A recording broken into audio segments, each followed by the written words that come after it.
Hello, everybody. How are you? How are you? How are you? We're finally here, week 3. Lindsay, hello. Wow. Can you believe it's already week 3? How fast has that gone by? It's amazing how quickly things go by, isn't it? 3 weeks. Okay, I'm just going to wait till everybody joins in. Here we go. Everyone's arriving. Yeah. Okay, let's get shared screen going. There we are. Okay. Right.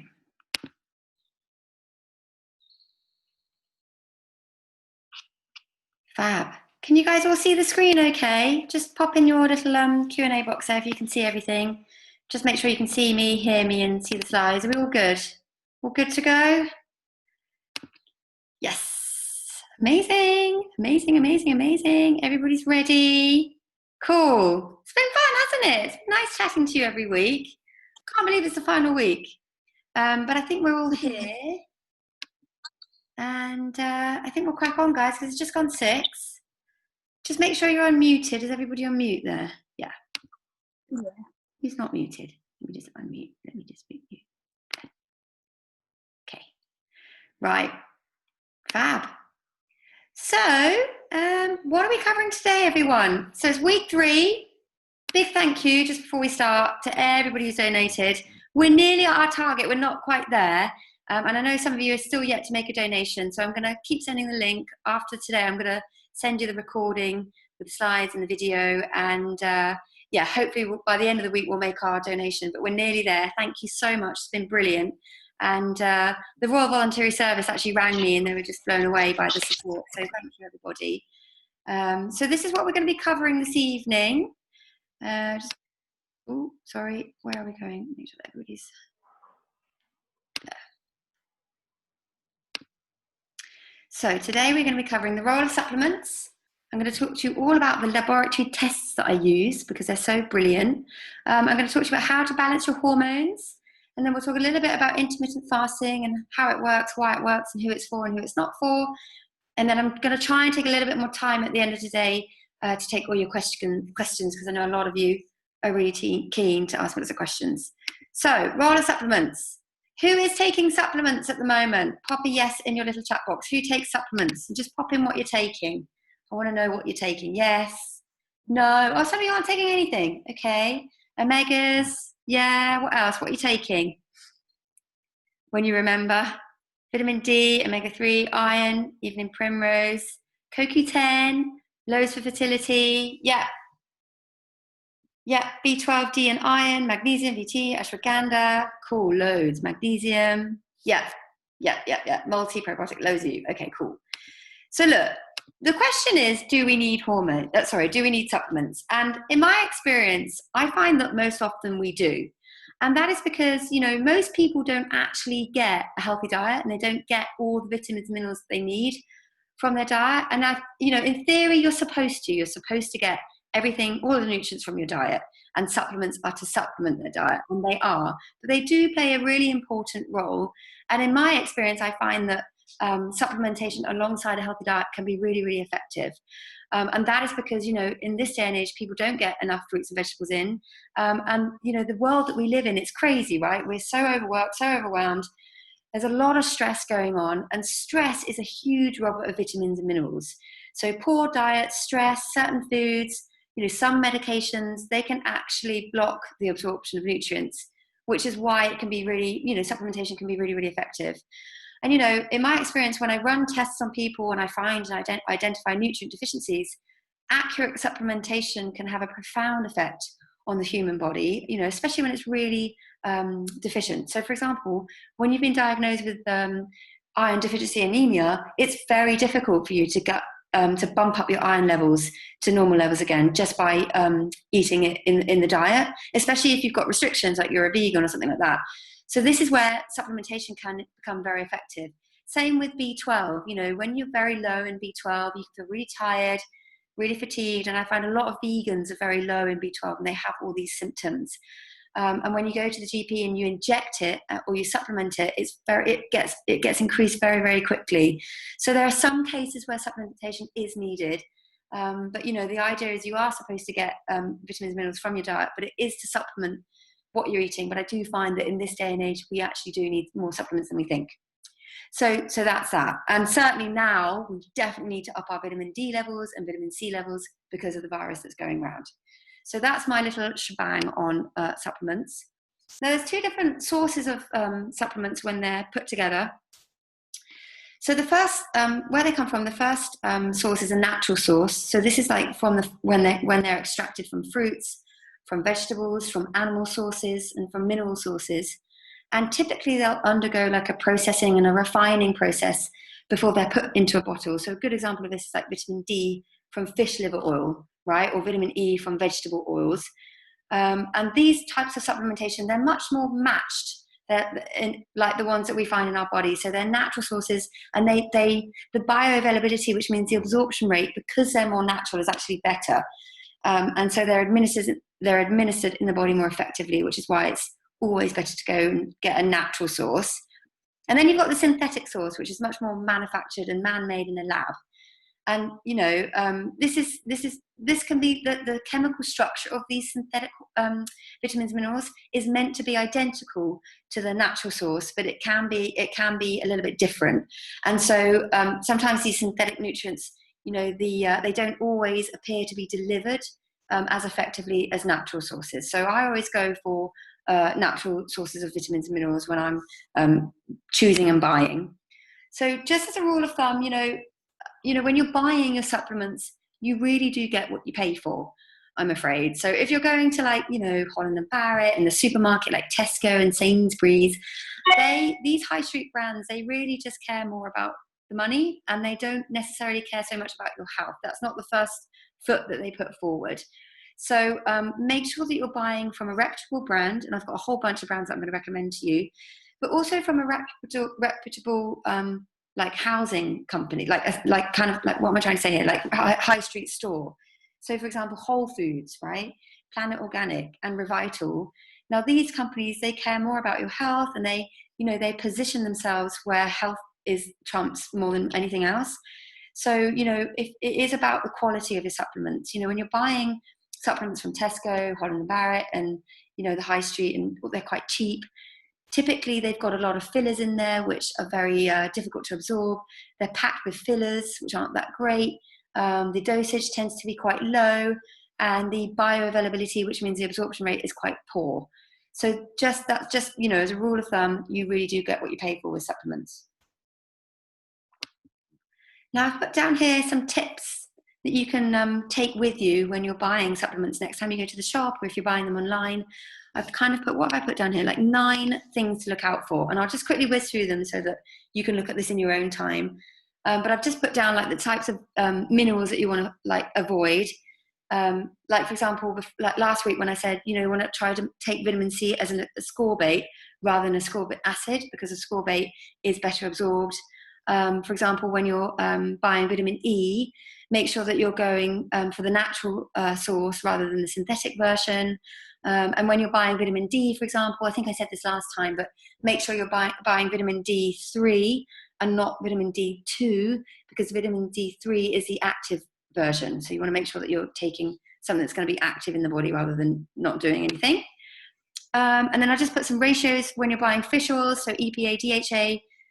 Make sure your ratios are within this sort of number, which is 770 milligrams and 510 milligrams respectively. What else? So again, if you're taking iron supplements for your iron deficiency anemia, there are certain forms of iron that can become very constipating. So for example, iron bisglycinate, and iron chelate are the ones that don't cause iron constipation, but the doctor typically will give you a form of iron supplementation that does. So just challenge the supplement company when you're out there. We talked a lot about probiotics. I talked about having at least 20 to 22 billion organisms per capsule, microorganisms per capsule. And what else? Just some other various bits there that you need to look out for. So you can print those off when you guys are going shopping. And I also put together, you know, brands. So my favorite brands, some really reputable brands out there when you're buying certain vitamins and minerals. So for example, if you're buying probiotics, my favorite brands are BioCare, OptBac, and Simprove. If you're looking at B vitamins, remember that when you're taking B vitamins, it's best to take them in synergy because they work best like that. So take a B complex, which is B1, B2, B3, all the way up to B12. And I've really just listed and made it really straightforward for you so that, again, when you're buying your supplements, you can just search these companies. So if you want adrenal support, I've put some good brands there, digestive support, fish oils, protein powders, you know, Innermost I really like, Neat Nutrition, vitamin C powder I recommended BioCare or Bonasan, and similar for vitamin D. So if you want to, you know, buy some supplements later, guys, just check out this company called naturaldispensary.co.uk, and they're brilliant. They basically house every single vitamin and mineral that are really reputable, and you can just click on their website, order everything you want, maybe put in my name so you get a slight discount, and then they'll ship everything to your house or to your office when you go back to work. So that's really what, you know, if you want everything under one roof, check out naturaldispensary.co.uk, and they've got all these brands that I recommend. So that's good. Right, let's talk about lab testing. So when it comes to supplements, I don't really take a shotgun approach usually. When I see somebody one-to-one and they've got health issues going on, and it gets quite complex and quite complicated, a lot of the time I'll run some tests. And I wanted to share with you all of the tests that are out there and the really, really good ones that you have access to as well, and when to use them. So the first one is blood tests. Blood tests are probably the most accurate and the most regular kind of routine tests that are out there. And this is a really good way. Doing a general blood test is a great way to just check up on your overall and physical well-being. So really, as a rule of thumb, you should get at least one blood test done a year, minimum. I personally, I think people should get it done at least twice a year. And it's just a really good way of, it's a really accurate way of measuring levels of certain things in the body and the tissues. So most routine blood tests include a complete blood count. They will measure your lipid levels, so that's LDH, and your cholesterol levels, so LDH and HDL. Sorry, LDL and HDL. Again, this is my third talk of the day, so apologies if I'm a bit slow and slurring my words. They'll test your thyroid, so whatever your thyroid is doing, whether your levels are high or if they're low, and they will measure some nutrients, so not all of them, but for example, your bloods will nicely measure iron, vitamin D, and B vitamins, okay? So, you know, when you're taking your blood tests and you get the doctors get the results, you know, it's always a good idea to go and get them done because they can identify nutritional deficiencies, iron deficiencies, underactive thyroid, whether or not you've got tissue inflammation, definitely viruses, obviously, infections, and all sorts of viruses. Your blood will tell you whether you've picked up viruses, also what your heart's doing, and obviously cholesterol levels. So my top tip, guys, I mean, why don't we just put on the group, when was the last time you did a blood test? Just pop how many years ago or months ago? When was the last time, guys? It's probably a while ago because of lockdown. But normally when I see clients, they're like, oh yeah, I haven't done one for like 2 or 3 years. 2 years ago, 6 years ago, come on, 4 years. Yeah, this is quite common. 4 years, couple of months. Never. Wow. It's really good idea. So this is my top tip, guys. As soon as, you know, lockdown opens again, or even now, maybe, you know, some private GP clinics are kind of opening up again now. Maybe wait until it's a little bit healthy, safer to go in, but definitely go and get your bloods done at least once or twice a year. Just so that you can check on your levels. You know, if you are feeling tired, if you are dragging yourself through the day and you do have a healthy diet and you're sleeping well and your routine is good, this is where testing becomes really, really effective. So that's bloods. And then urine tests are very, very effective. I use urine tests a lot. Typically, you get urine tests more privately. The NHS don't really go down that road. But urine tests are brilliant for measuring vitamins, minerals, proteins, and fats. So I'm going to share with you the tests that I use. So there's a really good lab called Genova. I use this company called Genova Diagnostics, and they're brilliant. You have to team up with a practitioner to get access to these tests, but that's better for you because it means that you've got access to these tests and then the practitioner can go through the test results with you. But I really like this one called the ONE test, and that stands for Optimum Nutrition Evaluation. So this urine test is brilliant because it it provides basically an analysis of key nutritional biomarkers, right? So basically it's measuring antioxidants, vitamins, minerals, levels of amino acids, level of lipids, whether or not you've got adequate probiotic levels and digestive enzymes. So it's really good. It's particularly good for those people that, again, who are healthy and they want to take their nutrition to the next level, and they really just want to make some changes and get optimum nutrition. So I've done this test a lot for people who are pretty healthy, and their overall health goal is just, I just want to be really, really healthy and, nutritious. So this is what a sample report looks like. And they've got this great, what Genova do is they've got this really good kind of simple to use traffic light system. So you can see here, I'll just highlight here, you've got the green box, right, which is your inside the reference range box. So so this, like for example, this report says that your vitamin C levels are great, CoQ10's fine, all your B vits are there, magnesium, molybdenum and zinc all on fine. But then the borderline vitamins and minerals in the yellow zone, this is just on the edge of the reference range, things like vitamin A, vitamin E, and this is just a sample report, right? So if you were to do this, this is similar to what it would come back with. And then it's got a high need, which is ALA. So that's your omega-6 fatty acids, right? So it's really, really, really good. And it's quite black and white. It tells you basically right there, right then, what's going on. So that's a urine test. That's typically what your urines will measure. So it's lipids, proteins, and vitamins and minerals. And then I've used loads of saliva tests in my clinic. And they're brilliant. They're very good for measuring your hormones, right? So you can measure cortisol. And I've done this so many times. I've done this test at least 100 times. Cortisol is a stress hormone. It also measures, so basically, if you burn out and you feel like you're burning the candles at both ends and you used to have energy and you just can't get out of bed in the morning, it's largely to be your adrenal glands and your cortisol levels. So if your cortisol levels come back low, then you know that you need to raise your levels again by supporting the adrenal glands. What else? So the saliva will measure your DHEA. That stands for dehydroepiandrosterone, and this is a very important hormone because it's the counterintuitive hormone to cortisol. So whenever cortisol goes up, DHEA tries to bring it back down again. So it basically it does the opposite of what cortisol does. It's like they're like basically working sort of like a circadian rhythm. So I think we talked about secretory IgA. That stands for secretory immunoglobulin type A. This is basically this can be measured via the saliva, and it's your first line of immune defense. So what that does is it basically engulfs viruses. And we talked about that. You remember we talked about the lymphocytes when they engulf pathogens like viruses. Secretory IgA is also a first line of defense, and it will also stop you from getting colds in the first place. So if you feel like you're getting every single cold going, sometimes doing the saliva test and measuring your cortisol levels, because too much stress can weaken the immune system, you'll often find that your secretory IgA levels are low as well. And that can be measured via the saliva.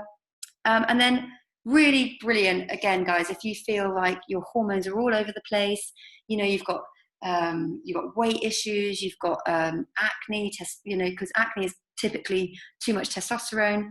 If you've got too much weight gain around the hips, it's often high estrogen. And if you have really bad periods, really bad pain, PMS and all that kind of thing, then you can test your sex hormones. And that is so brilliant. You basically measure estrogen, testosterone, progesterone. And again, Genova do this fabulous, it's called the rhythm test. And you basically spit into this tube with all your saliva over one cyclical cycle. So you do 12 samples over a month, and it comes back with a really comprehensive report as to what all your sex hormones are doing. And so when you can come up with a really good sort of outward plan and just follow that to make sure that your hormones are back in balance again. So it's really, really effective. So what else? So just back to cortisol testing. Cortisol, we talked about this in week 1, but cortisol is your stress hormone. It's produced by the adrenal glands, and it's released in response to stress, and its role is to release glucose into the bloodstream so we have sugar in the muscles for that fight or flight situation. So how do you know when to test for cortisol? How do you know when this saliva test is going to be, for you? Well, you got to look at the case history. Do you feel really overworked right now? Are you really stressed out? Have you had a detailed case history of a lot of, traumatic stress or significant stresses? Do you feel weak and tired? Are you tired all the time? Do you have low blood pressure? Do you feel dizzy? Have you lost your drive, your motivation? Do you find small tasks challenging? Do you have fatigue after exercise? And these are all really typical signs that your adrenal glands might not be working as optimally as they could. And so this is, if I saw this in my clinic, I would definitely opt for doing a cortisol test. And I put here like a little sample report again. So if I just zoom in, let me just put this larger so that you can see. So this test is brilliant because it basically measures your waking cortisol levels in any one day. So this is a snapshot of a patient who has a very low cortisol levels. So can you see here in this red box, right? You've got this sort of diagonal graph. And you can see sample 1, sample 2, sample 3, sample 4. So these are different samples. Now, sample 1 was taken in the morning. Sample 2 is a saliva sample taken mid-morning. Sample 3 is taken mid-afternoon, and sample 4 is taken at night. So you can see that all 4 readings are completely flat line, and this indicates that this person's cortisol levels are completely flat and out of whack. And I think you can see that there. Now, what it should be within this green box and have this nice curve that goes like that, because that's the normal, that's the normal circadian rhythm of cortisol. It should be high in the morning, and then it declines throughout the day, and as we sleep, that's when it rises again. And that's why cortisol should be high in the morning. It's your get up and go hormone. So you can see that this person has very little cortisol levels throughout the day, and definitely has reached adrenal fatigue or burnout, and definitely needs to support their adrenal glands. So that's what we did. We basically supported their adrenal glands after we got these test results. So what else? I think we covered the stool test last week, was it? Yeah, when we talked about digestion. I love this test. It's called GIFX, and again, it's by Genova. And let me just blow this up for you again so you can see what it covers. But it's brilliant. If you've got any digestive complaints and you've been battling with digestive issues for years and years or months and months, you get pain, you get bloating, you're running to the loo, or you get blocked bowels, it's just completely erratic, I highly recommend doing this stool test. And what it measures is levels of inflammation. It tests whether or not you've got gluten sensitivity, yeast overgrowth, parasites, bacteria, pathogens, whether or not you've got markers of pancreatic malfunction, and markers of digestion and absorption. So really, really, really effective. And again, it's very black and white, this test. You know, if you've been scratching your head for years and you come back with a couple of parasites, then boom, you can go straight on with a protocol, and you know, shortly after that you should start to feel better. So yeah, this is just a sample report of the stool test. I just thought it'd be interesting for you guys just to see what they look like, so you can see what you're measuring. But for example, here on the left-hand side, you've got all the various analytes that you test. So for example, pancreatic elastase, that's an enzyme, a pancreatic enzyme. Then you've got all the fats that are found in your stool, so whether or not you're breaking down and absorbing fats, and so on and so on. And then on the right-hand side, you've got the measurements. So again, you can see it's this really straightforward traffic light system, and you should be within the reference range, which is the green color. If you're outside of the reference range at either point of the spectrum, which is the yellow color, that means you're borderline, or if you're at the lower end of the spectrum or the higher end, that means that you've got low levels or high levels, and that's indicated here on the scale with these little black dots. So really, really good. And I guess really the last test I use, particularly with my burnout patients, is the hair mineral analysis test. And this is great because it measures all the mineral deficiencies in your body. And it really effectively measures whether or not you've got heavy metal toxicity. So again, let me blow this up so you can have a look. And all you do is you just take a tiny bit of hair, you cut a little bit of hair at the back of the crown of your head, chop that off, you send it to the lab, and then you get these results, which are presented to you.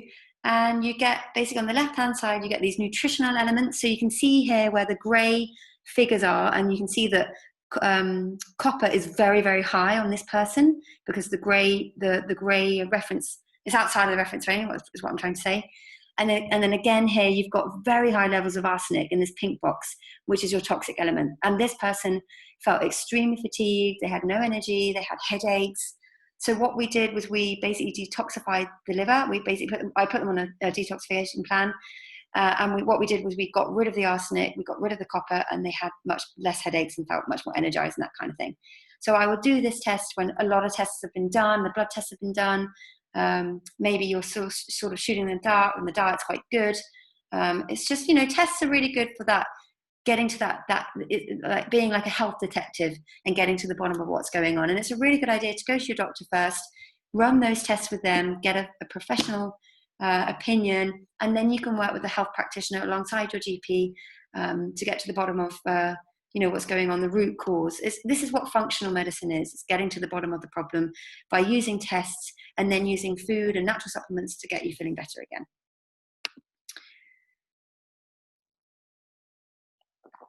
Good, so let's crack on about how to balance your hormones. So I just thought I'd share with you, really, there are 3 hormones that I find when you balance them, or that most people have out of whack, basically, and they are insulin, cortisol, and your thyroid hormone. So I just want to go through these 3 hormones and share with you how to balance them, so that generally, because basically when you balance these 3 hormones, especially insulin, it's like, your hormones work on a feedback loop, a feedback mechanism. So if one is out of whack, it's likely that the other one goes. So, but the main one that you can control most easily is insulin. And we talked about this on our first session, our first workshop. And insulin is secreted by the pancreas, and it's there to basically support blood sugar levels. When we eat, that's when our blood glucose levels rise. And every time we eat, the sugary food that we have, the more insulin is needed, because insulin's role is to take that sugar out of the bloodstream and pack it into the cells. And we talked about how to balance your blood sugar levels. Do you remember this roller coaster where you have these highs and these lows, and these highs and these lows, and it's perpetuated by lots of refined sugar, and starting your day with a sugary breakfast, or drinking too much caffeine and having too much sugary food. So the best thing to do is balance your blood sugar levels, and we do that by eating around the clock, not having too much sugar, and making sure that we're having protein at every meal and snack. So this is just really a recap and an overview, making sure you're not going too long without eating anything, not skipping meals, and that kind of thing as well. And just being sensible about the amount of sugary foods that you're eating, trying not to consume too much alcohol, and swapping all your coffees, and not having too much tea or coffees, and swapping them for naturally free caffeine drinks like, peppermint tea, ginger tea, lemon tea, and that kind of thing. So let's talk a little bit more about the thyroid gland. Does anybody suffer from an underactive thyroid or any kind of autoimmune thyroid conditions, or do you know anybody that suffered from thyroid conditions? It can be quite challenging. I do, yeah, underactive. Yeah, it takes quite a long time to address the thyroid gland. So I just wanted to take a little bit of time here to go through how it gets underactive, what are the things that affect it, and what you can do to get it back in order again. So nutritionally, what you can do. So the first thing is, your thyroid gland is here. So you've got a lovely photo. It's in your throat. It's like a butterfly-shaped gland in your throat. And it basically controls your metabolism, right? It governs the rate at which your body burns fuel into energy, as well as breaking down fats, proteins, and carbohydrates. It's slightly responsible for that as well. But it's really common for your thyroid gland to slow down and become underactive, especially in women. And this is known as hypothyroidism, okay? And that basically, when you have hypothyroidism, it can really affect the rate at which your body burns fuel. And this is really when you start to become tired, sluggish. You can get blocked bowels, it's really key common sign of underactive thyroidism is having rubbish digestion. And you really feel like you feel cold all the time because your thyroid governs your body's temperature, and you really find it difficult to lose weight. So that's where typically, the tipping point is when you start to feel all of these things. So signs and symptoms, I just put a list here of the top most common signs and symptoms of hypothyroidism. So you guys might nod your head when I sing some of these out, but it's really fatigue, weakness, weight gain, and it's kind of like when you get, typically if you have, like, you're working out like a racehorse and your diet's really good, but you're just not seeing any results in your weight. You get very dry skin, thinning of the eyebrows out here, hair loss, cold intolerance, so you feel cold all the time, memory loss, digestive issues, decreased libido, your menstrual cycle goes all over the place. So probably some of you are nodding and be like, that's what I have. So my top tip is to get it tested. I'm going to go through what else you could do to support the thyroid gland. But I just wanted to share with you factors that affect the thyroid. Now, there are a lot of factors that affect the thyroid, and I'll just go through them here. I would say the top 2 or top 3 really are iodine deficiency. Now, the number 1 mineral for the thyroid is iodine, okay? And stress is the number one thing that typically tends to deplete vitamins and minerals, especially minerals like iodine. And I would say that the second most important mineral for the thyroid gland is selenium. Now, if you don't have enough iodine and selenium present at the thyroid, what they're called is cofactors, meaning that if there isn't enough iodine or selenium present at the thyroid site, then your thyroid won't manufacture the thyroid hormones, okay? And these are known as T3 and T4, okay? And now T4, the thyroid hormone T4, actually gets converted into T3, which is the active hormone. And again, if you don't have adequate levels of selenium or iodine, this conversion won't take place. And typically people with hypothyroidism don't have enough T3, which is the active hormone. Okay, so that's essentially what's going on with the thyroid gland when you've got underactive thyroid. Heavy metal toxicity. So again, the hair mineral analysis test is really good if you feel like you're sluggish and you've got headaches and you're not losing any weight. Because if you've got high levels of mercury or arsenic, this can really block the production of the thyroid hormones, and it can block the absorption of zinc and selenium and iodine, which is what we need for the thyroid gland to work. What else? Too much exercise, calorie restrictions, pesticides, chemicals. These can really affect the thyroid gland. Chlorine is one of the biggest ones. So lots of swimming, for example. I know one time I had a client and she was like swimming, and she was like almost a professional swimmer. She swam since she was a kid. So that chlorine really affected the thyroid because it blocks the production of the thyroid hormones. Alcohol, cigarettes, recreational drugs. What else? Gluten is a really big one. So there's a heap of studies to show that gluten can inhibit the production of thyroid hormone and also block the conversion of T4 to T3. And again, every time I put somebody on a gluten-free diet, I know I'm a bit of an anti-gluten crusader, but every time, if there's anyone who's got thyroid issues, I always put them on a gluten-free diet. So it might be that whoever you know, guys, or if you've got thyroid conditions, you should try a gluten-free diet for the next 2 weeks and just see how you get on, and then reintroduce the gluten and see if you start to feel tired and the weight comes back on again. So here are my things to support the thyroid gland. Number one is to get it tested, and you can do that privately or you can go to the GP. Definitely do a gluten-free challenge. So maybe for 2 weeks you want to avoid gluten and reintroduce it and see if it interferes with you again and monitor the results. It might be an idea to avoid something called goitrogens. So goitrogenic foods are things like broccoli, Brussels sprouts, cabbage, cauliflower, kale, and specifically soya beans and soya products. Now, goitrogens is basically like a naturally occurring substance found within this family of food. And again, it can interfere with the function of the thyroid gland and make it more difficult for the thyroid hormones to be produced. So that might be something that you want to consider.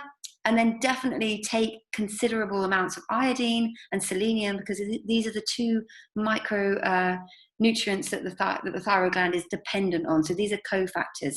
Again, selenium is helps the enzyme that helps convert T4 into T3, and basically every single thyroid cell is basically the only it's the only cell that can absorb iodine. Okay, so those are my top tips for supporting the thyroid gland.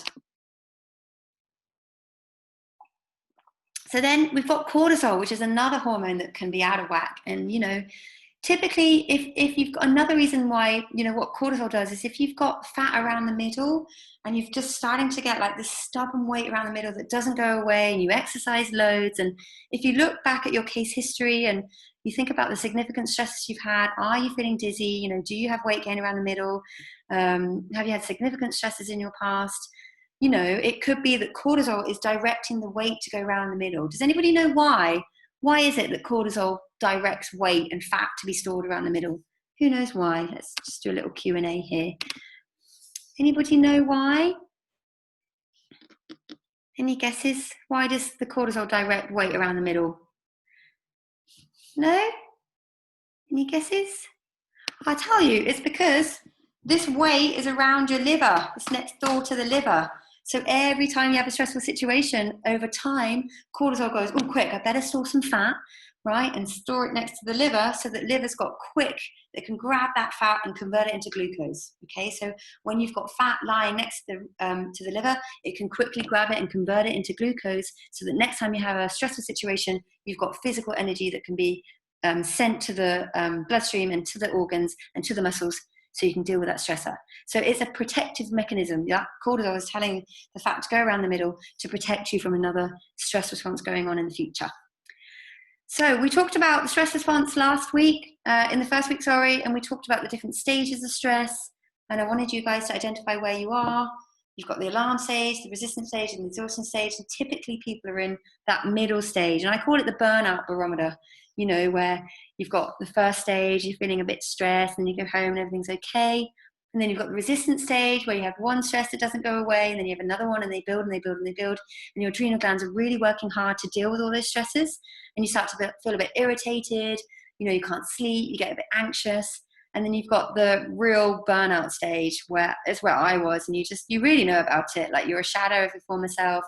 You're dragging yourself through the day. You can't wake up. You find small tasks challenging, and you're just exhausted the whole time. So we talked about how to deal with stress, and you've really got to identify what your stresses are. You know, there's no point taking all the supplements, and there's no point eating a healthy diet and getting adequate sleep if you don't address your stressor. So I want you guys to think about what your number one stressor is right now. And I want you to ask yourself, is there any way that you can either reduce that stressor, like completely eliminate it, or reduce your exposure to it? So I really want you to think about how you do that. How can you move the needle on doing that? You know, for example, so the best example is, you know, if there's a relative, a family member, or, you know, like your mother-in-law or something like that. I'm just doing this as an example, right? Let's say you guys have got quite a toxic relationship, and you don't get on, and you argue, and she gives you this emotional stress, right? And an emotional stress has 1,000 times more of an impact on the adrenal glands than the physical stress. So there's a lot of emotional stress going on, okay? So my point is, how can you move the needle so she doesn't affect you so much? So you might just say, you know, I know that we need to have our chats, we need to talk, but I'm super busy at the moment. Would it be okay if we just had a chat every Friday between the hours of 11 and 12? Right? And she'll respect that, because she'll be like, yeah, no, that's fine. But instead of her just being like, this is just an example, but just instead of her constantly being like toxic and making you feel stressed all the time, she's only got that 1 hour window of the week where, you know, you can just respond to her and deal with it. So that's just like an idea. And that basically, you can't get rid of it, you can't eliminate it, but it's just a good idea about how you can move the needle where that person isn't in your space making you feel stressed all the time. And I remember, in week 1, we talked about how you can deal with that stress and deflect it. So I really want you to think about how you can just either eliminate that stress, or really just think about dealing with it differently. So, you know, putting it into perspective, moving the needle so you can reduce that exposure to it, and just managing it in time. You know, is it the end of the world? No. Will it change in time? Yes. And is there someone worse off than you? So those are my top tips for reducing stress. But I really want you to think about what your stresses are, write them down, and think about how you can reduce them or completely eliminate them. And it might be that you have to get somebody to help you. I know I did, you know, so and it's all in my book, guys. It's all in my book, Balance a Bitch. So, you know, I go into much more detail about how to deal with stress, how to eliminate it effectively. And it's got actionables and action points where you can write down in the book all the things that you can do in order to manage stress better. Good. So let's talk about hormones. I know that I said before, balancing your hormones, you know, it's really a good idea to get it tested. So I just wanted to expand on balancing hormones and what we could do. So my number one tip really is to make sure you're getting adequate fats in, okay? So don't forget that, you know, all of the hormones in your body, cortisol, adrenaline, testosterone, progesterone, estrogen, they need fats to be built, specifically cholesterol, okay? So egg yolks are a great source of cholesterol, and cholesterol has got a bad rap, but we need cholesterol. We need to eat it because 80% of your, most of your hormones need cholesterol to be produced, to be manufactured.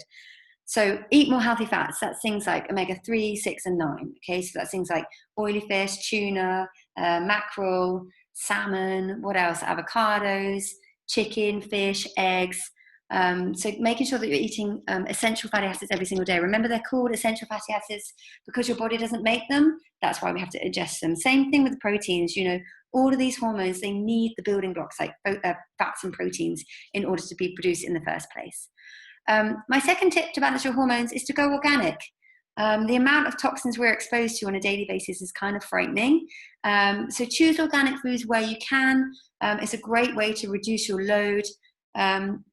My advice really is, if you can't go organic on every single food produce in your trolley, just try to go for the organic meats.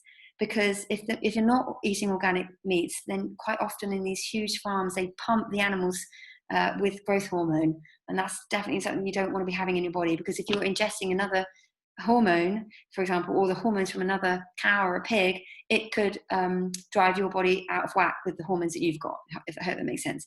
You know, you can always wash fruits and vegetables and peel them. So if you can only make one organic choice, make sure it's your meats. Get it tested. So again, you know, go to your GP, go to the doctor. If you think that there's something going on and you know it's your hormones, you know, you typically always, you know, people always know what's going on. They have a very good sixth sense, and it's very intuitive. So if you feel like there's a hormone that's out of whack, get it tested. You can go for a full blood count, measure your thyroid, get your adrenals tested, or do the saliva test to measure all your sex hormones, which is estrogen, progesterone, testosterone. And then when the results come back, you know, you've got a great black and white snapshot as to what you can do going forward. So another way to increase your, to balance your hormones is to increase your fiber. So we talked about how soluble fiber and insoluble fiber are both brilliant for binding to excess hormones and pulling them out of the body. So again, especially if your digestion is compromised, if you've got blocked bowels and you're not going to the loo, your hormones are going to get recycled around the body. Increasing your fiber is a great way to basically get your bowels moving and getting rid of excess hormones, and therefore addressing the rebalance. So making sure you're having, you know, adequate vegetables, brown rice, quinoa, lentils, chickpeas. And you can also supplement a supplement called psyllium husks, and that comes in like a powder or a capsule form. And this basically, you can take it with lots of water, and it acts as an intestinal broom, sweeping through and binding to excess waste and making you go to the loo. So that's a really good tip there. So I just want to talk a little bit about intermittent fasting. Has anybody ever done this? Let's open it up. I want to ask you guys a question. Who's tried intermittent fasting before? Just put a yes or a no. You have. Some of you have, some of you haven't. Okay. And what was your experience, guys? For those of you that did it, how did you get on with intermittent fasting? Do it a lot. Yeah. Easy apart from the coffee. Okay. Love it. Yeah. What else? It's actually quite straightforward. Yeah, lots of people are like, oh my God, that sounds really scary. It's quite straightforward. It's quite easy to do. Felt more energized. Yeah, help with weight loss. Some people don't like the idea of completely doing intermittent fasting because they're scared about. Some people are not very good. Yeah, great question. Is it safe to do if you have ME? No. So let me go through intermittent fasting, and I'll come back to that question because I'm covering it.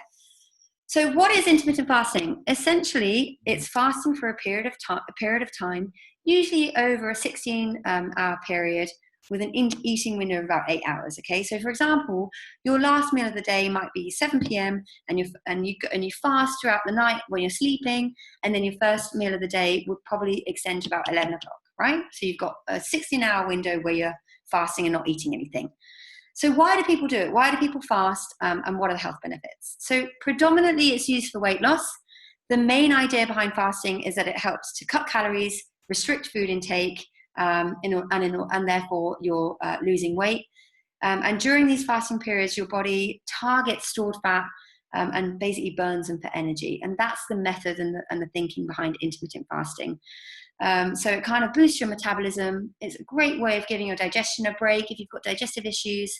But essentially, you know, you are in a calorie deficit because you're skipping breakfast, right? That's how it works. What else? There's lots of studies to show that it can encourage cellular repair. You know, because obviously when your digestion is on hold, it gives your body a chance to repair things, remove toxins, remove waste, restore cells. And that's the reason behind why it's been documented for extending lives. What else?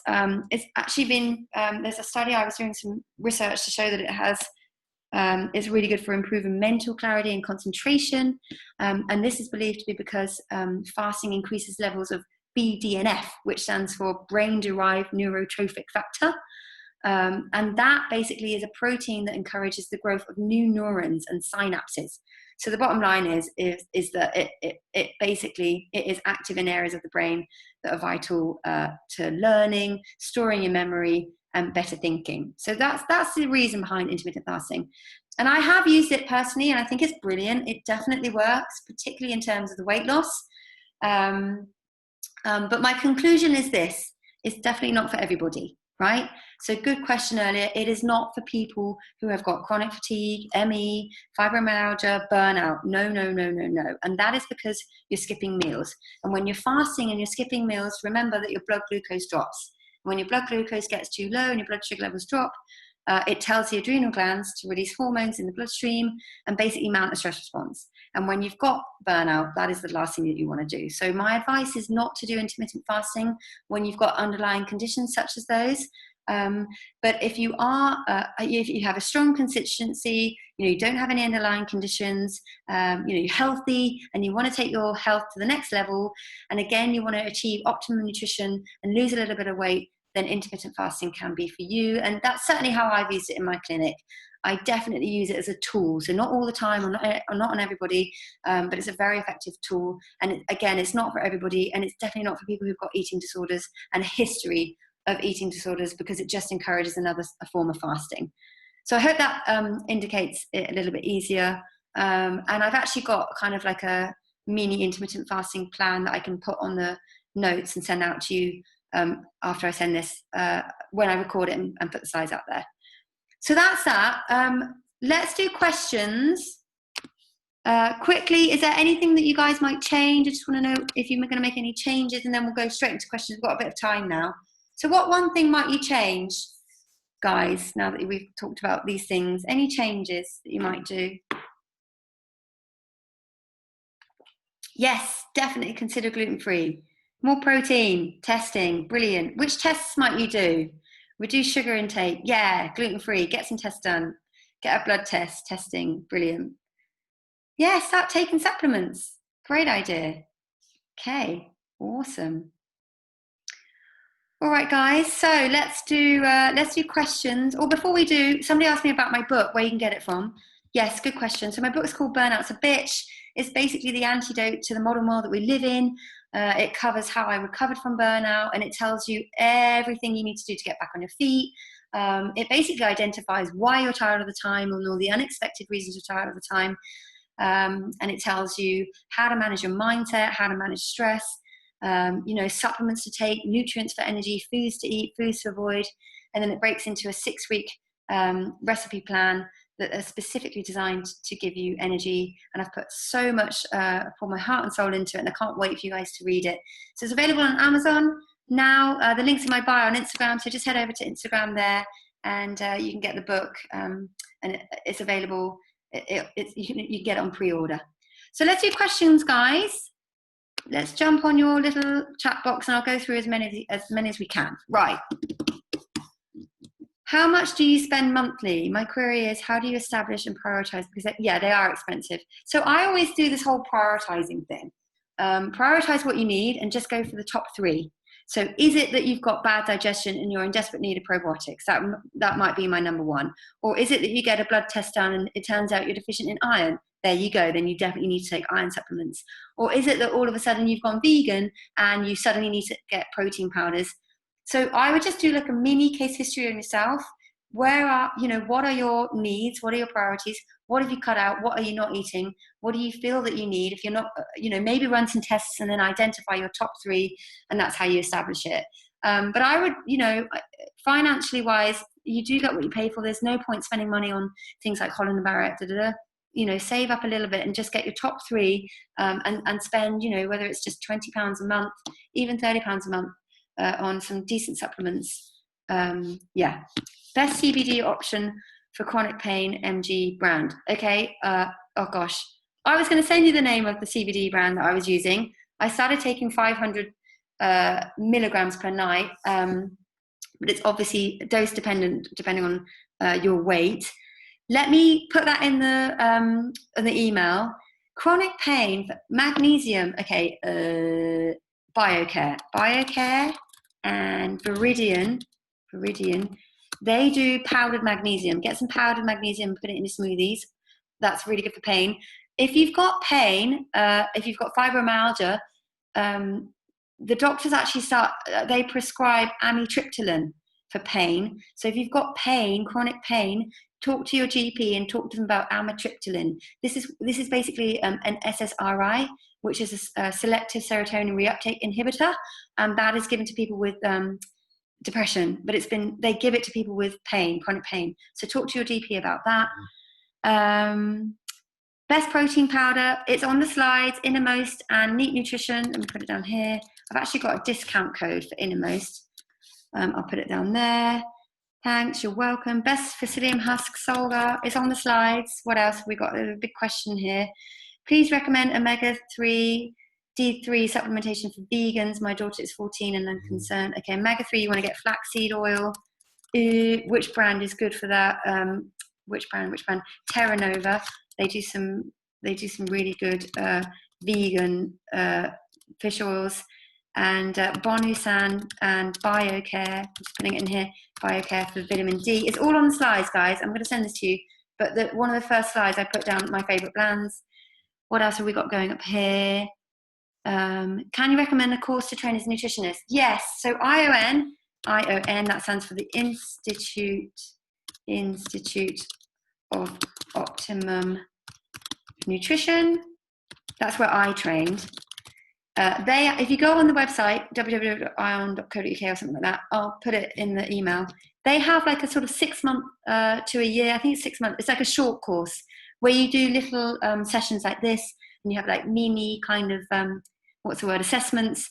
You can't train to become a nutritionist on this tiny course, but you can just do home courses. And there's another one called, what's it called? It's like a 1 year, I think it's the Institute, can't spell it. It's the end of the day, guys, and you're testing me on my spelling. Institute. I can't spell institute. Integrative. I can't spell anything this evening. I need a cup of tea. Medicine or nutrition. This one, IIN. Google this one. Again, I'll find it and put it on the email. But it's an American company, and they do like a year-long, much more comprehensive, complex nutrition course that you can do online. And I think you can become a health advisor or a nutrition advisor. But they're the top two, ION and IIN. Okay. Yeah. What else have we got going here? More questions. What else? Which are the best probiotics to take? I really like Optibac and BioCare because they're the ones with the most studies behind them, with human studies. I spoke to somebody today and they were talking about the difference between human studies and rat studies, and they were saying that when scientists do studies on rats, it's like trying to do studies on dolphins in baths. It's not the same at all. So I just thought it was really funny. What do you think is best for anxiety? Ashwagandha, rhodiola, CBD oil? 100%. Ashwagandha is good, rhodiola is good. They support the adrenal glands. Basically, ashwagandha and rhodiola, they're called adaptogenic herbs, which basically mean that if you're feeling stressed and your cortisol levels are all over the place, like you've got high cortisol, these adaptogenic herbs will bring it back into balance again. They don't necessarily reduce anxiety, whereas CBD oil will. So CBD oil, I can't remember them. There's quite a few good ones out there. Let me do some digging and let you guys know which are the good ones. I'll try and get a discount code for you too. Let me get some water. Right, 5 minutes. Really interested in doing the Genova diagnostic testing, and you advise to team up with a practitioner. What is the best way to do that? Can you do it with your doctor, or do you need to go private? So some doctors, yeah, this is a good one. Your NHS doctors probably won't use Genova diagnostics. They'll use more commercial-based ones. You can team up with me. I'm a health-based practitioner. If you go onto genova.com, let me just put this in, genovauk.co.uk. I'll send this in the email. They will do a whole bunch of practitioners, like find a practitioner near you. But you can team up with me, and I can do the tests. We can do the tests if you want. What else did you ask me? If you find a doctor that's more of a naturopathic doctor, more of a functional medicine doctor, they'll have access to the Genova, and they'll most certainly be using them already. Yeah, what do you think training as a nutritionist? CNM? Yeah, again, so ION and CNM are the best courses for training as a nutritionist more comprehensively. So these both run 4-year courses, and they basically teach you how to become a fully qualified nutritional therapist. There is a caveat though, which is, and I'm biased, but I do know that ION, the Institute of Optimum Nutrition, they're much more practically based. So they have a whole module on how to practice becoming a nutritional therapist, and they will put you in a room where you bring in people and you practice on them, and they focus heavily on that. Whereas CNM are much more sort of herbal based, and they just do more theory. So just on that for you. What tests would you recommend for lack of energy, motivation, and mood swings, please? I already follow a diet to balance blood sugar levels and all the things that we said. Could you suggest any good testing companies that we can contact? Yes. Oof, I would run I mean, it's so difficult for me to do a blanket approach without having you sit in front of me, taking a detailed case history, getting a food diary, identifying what you're doing, what's causing you, what's causing the mood swings, when they occur, how severe they are. Very difficult for me to do a blanket approach. I would do a blood test, make sure that you've got everything up in order. If your energy is low, it could be that you're completely deficient in vitamin D, right? If you've got very low vitamin D, you're going to feel sad and upset and get mood swings, and you might even get headaches. B12, it might be that you've not got enough B12 levels and your energy is completely low. It might be that your iron levels have dropped. So definitely get a blood test done. If not, it could be your hormones. So a saliva test might be good for you, whether it's the rhythm panel. So again, is it that your hormones are fluctuating much more in the run up to your hormones? Do you find that your period? So is your period all over the place? If you get PMT and that's when you get your mood swings, then I recommend doing the rhythm test, which measures your estrogen, progesterone, and testosterone levels. Okay. What is a good omega-3 brand? Eskimo 3, everybody. They do a very good fish oil. There's another one. I was looking to getting Optibax. Do you know if there's a difference between daily immunity capsules? Yes, there is a difference. The daily immunity has extra nutrients in them. So the immunity one has got additional vitamin C, I think, and the type of probiotic is specifically more immune based. So just can't remember the top of my head, but yeah, I would go for the immune based one if you're looking to specifically support your immune system.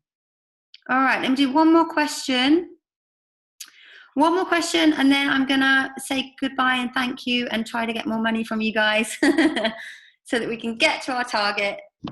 What did I miss? I think there were loads of questions in the beginning. Here we go.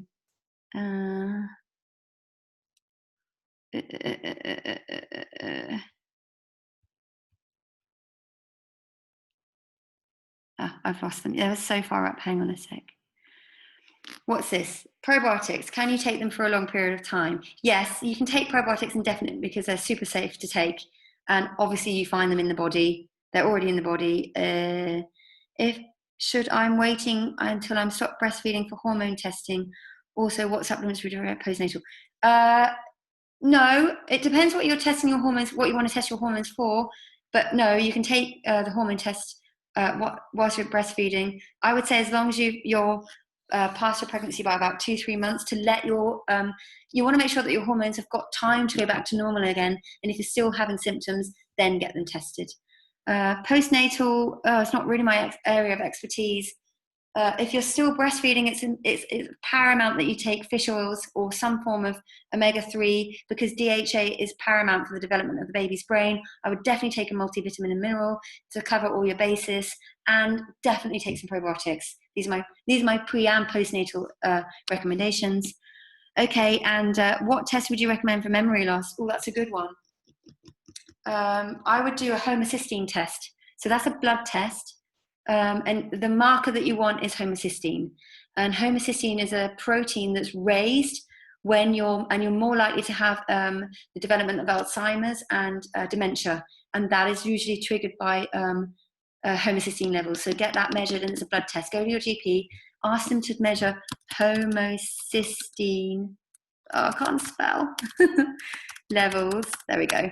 That. Good.